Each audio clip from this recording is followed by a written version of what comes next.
Great. Next, this is my town administrator report for October 7th. I'm going to get that right this time. So the next town administrator coffee hour will be Tuesday after the holiday, October 14th at Clark Farm Market. Looking for residents who are looking to talk about town meeting issues, different logistics, and anything else that's going on in town.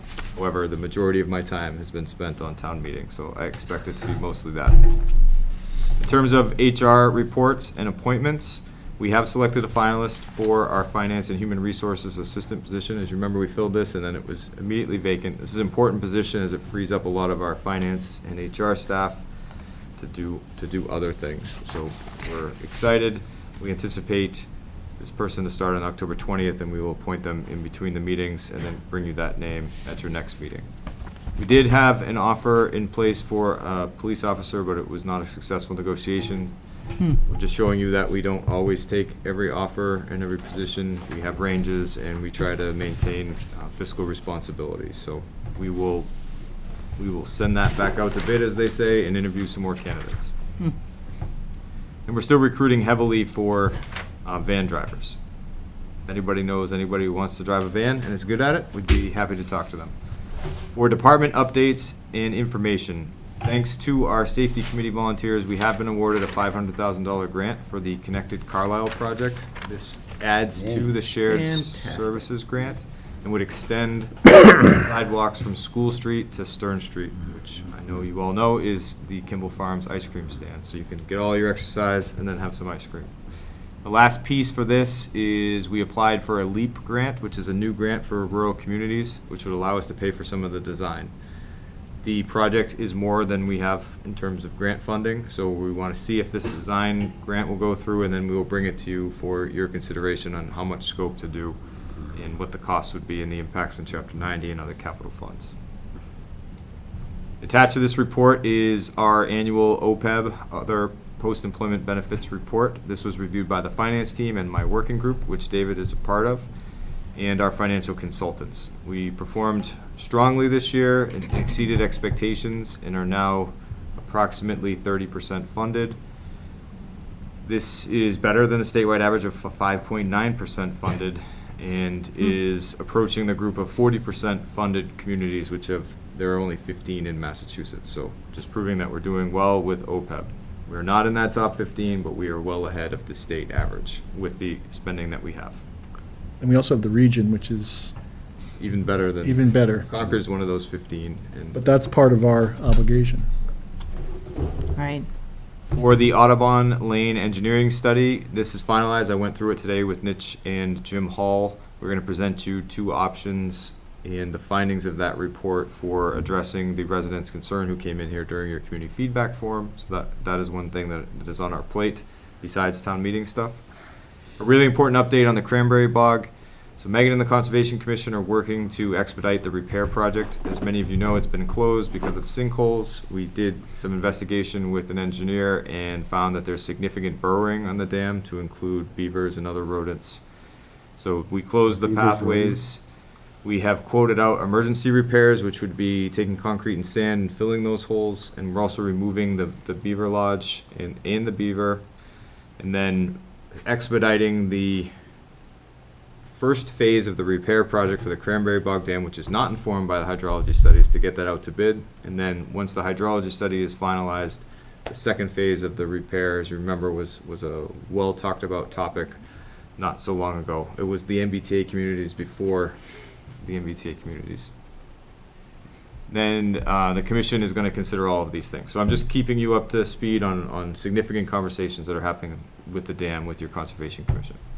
We talked tonight about the annual town meeting date, and you took our recommendation for May 17th and 19th for the annual town meeting. For select board scheduling, and you received this from your chair, and based off your feedback and giving you a tiny bit of a break, there's only one meeting in November scheduled right now, November 18th, and we've adjusted your December schedule for the holidays on the 1st and 3rd Tuesdays, assuming there's no additional feedback. This allows us to continue to meet key reporting dates like your tax classification hearing and the budget draft without overloading you based on a heavy town meeting season. There's no 11th and there's no 25th. Correct. Okay.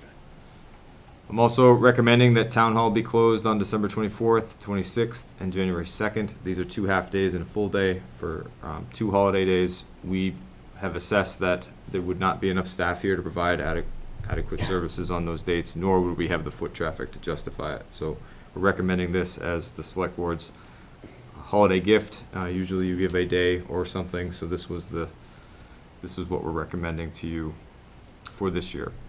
Do we need to vote on that, Ryan? Or You just need to say that you're not going to be mad at me for doing it. I think I've already given that feedback. Letting you know we're doing it, and if you have an issue, we can certainly talk about it.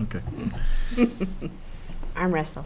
Our elevator modernization project is out to bid. We've already received feedback on filed sub-bids. We're still right on budget. The final bids are due on the 17th, and we'll make sure to let you know promptly and start that project promptly once we can.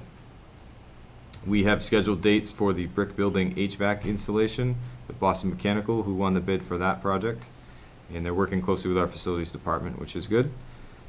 The all bathroom renovation, IFB is out for bid currently and will be considered at the end of the month. And that's important because of some of the flooding, as you remember, which seems like a long time ago, but it was only a couple weeks. The cemetery commission is working great on the mapping for Sims and other cemetery investigations, so that's ongoing. And I drove all of the supplemental road maintenance that happened. Berry Corner Lane is milled. Pheasant Hill Lane is milled and graded, just waiting for binder coats on all of those. We're just waiting for the top coats. And then Acton Street will be the next mill and fill, as they say. That'll happen in the next 2 weeks, so those will be finalized. We've gotten signs and communicated with the schools to make sure people know that's coming. For CPA projects, the Banta Davis track rehabilitation, as you know, came in under bid and is almost complete, just finalizing some work there that was being done today, finishing the fence and filling in gravel around the new asphalt. I'm working with the Diamond Park Study Group to finalize contracts. This would give us a design for a potential ask on the rehabilitation of Diamond Park. No new information on several of our studies, and we talked about the building projects, the fire station renovation tonight, which you received your revised cost estimate, and that'll be a significant part of our town meeting agenda. While there's no update on the DPW building, you did say that you wanted to include something about the DPW project in your presentation, so that should be a discussion point at your next meeting on what to discuss there. You know the upcoming topics because we've been discussing them a lot: personnel policies, tax classification hearing, and starting the FY27 budget, which seems like a lot when you're dealing with a special town meeting, but we'll get there, I promise, and then you have to evaluate me on all of this work. We've approved some signs. You'll see them in the Rotary. One I have to talk about tonight, which was in the packet, is Tim Downing. Tim Downing's request. So Right. he's asking for 4 dates that would allow for 1 week 3 signs in the Rotary, which violates your policy. So we were asking you whether or not you would like to violate your policy and allow 3 signs for that week, or if we're limiting to just 2. Is that because, 2 others have already been approved. no, but the idea is he thinks some people won't see the sign if there are only 2 out there?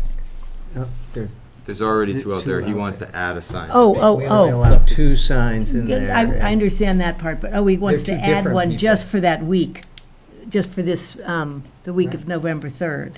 Is that right? One of the weeks that he wants signs out would create a 3rd sign. So if we either limit when he can go out, his group can go out, not him. We'd already approved 2 other groups to go out, Barney. Oh, It's that not same week. Yeah. That same week. Ah, And so it's just, you know, Got it. We So have it's to- allowing them to keep their sign out there even though there are other groups? Yes. Well, The I upside guess it's is, more safety, right? I mean, is it that's the downside is, fine with the police department or? it's your call. Yeah. I don't see it. I don't see it as a problem. It's a pretty I think small it's as an sign, too, the exception. one they Yeah, have it's out there. 18 by 24 or something like Yeah. that. So I would move. Yeah, Can I make a support it. motion? Yeah, it's You right Sure here. can. Oh, I didn't see it. Yeah, here, Oh, thank you. page 40. Thank you. I move to approve the request of Timothy Downing on behalf of the Concord Carlisle Foundation to place 2 signs around the Rotary the week of November 3rd. Second. So he's placing, sorry, quick discussions. He's placing 2 signs or 1 sign? One sign, which makes 3 signs because Okay. there's 3 groups. It said 2. Oh, it says place 2. 2 signs. in the motion. Oh, 2, yeah. His 2 signs would add to the other signs that are out there. So there'll be 5 signs out there? Yeah, 3 other groups, you mean, or 2 other groups? All right, so there's 3 spots, 3 islands in the Rotary. Right, Yeah. People put different numbers of signs. And we can do 2 at each We post, approve 2 organizations at once as long as they don't go crazy. at each point. Yeah. So 6 total signs. Right. And he wants to use 2 of those 3 signs. Okay, So there'd be 3 and 2 of the islands. okay. got I it. got it. Okay. This is why you delegated this. It's tedious. We try Yeah, to. and this is, yeah, okay. That's my discussion point. All right. Do you want to take a vote? We Any need a further- second, right? We had a second. Oh, we did, okay. Any further Great. discussion? Let's do a voice vote. All in favor? Aye. Opposed? Hey, let me just raise one thing on this, but are we going to put a sign out there before town meeting, like we usually do? To Yes. say town meeting is November 2nd? Yes. Okay. And that won't be a problem to add yet another sign. No, we can violate our own policy. Okay, And just put his sign behind our sign. there you go. Okay, Doesn't say where they're gonna go. We'll move it around the Rotary, so it's not in the Rotary. yeah, okay. Digital billboard here Yeah. soon. Some staff recognition, no, 85 please roofing don't. signs littered around town. So I'd like to recognize Jen Gagne for, and I'm just going to read her fellow employees' recognition that were sent to me. So Jen is always willing and ready to step in whenever an issue arises. During the town hall plumbing emergency, she immediately ran to the fire station for towels, helping to contain the water damage. She assisted with a employee empowerment event by relocating into another room so a land use meeting could continue uninterrupted.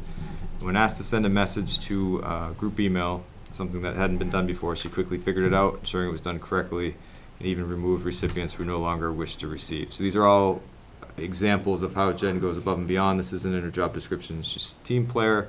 She works downstairs, so she's exposed to a lot more issues because people go to the first face, and we're lucky to have her be one of the first faces because of the way she helps our residents and sets a nice warm tone for the delivery of services here. And also, like, they wanted to remain anonymous, so I can't say their names, but there was a group of people who helped clean up the Concord River with other towns.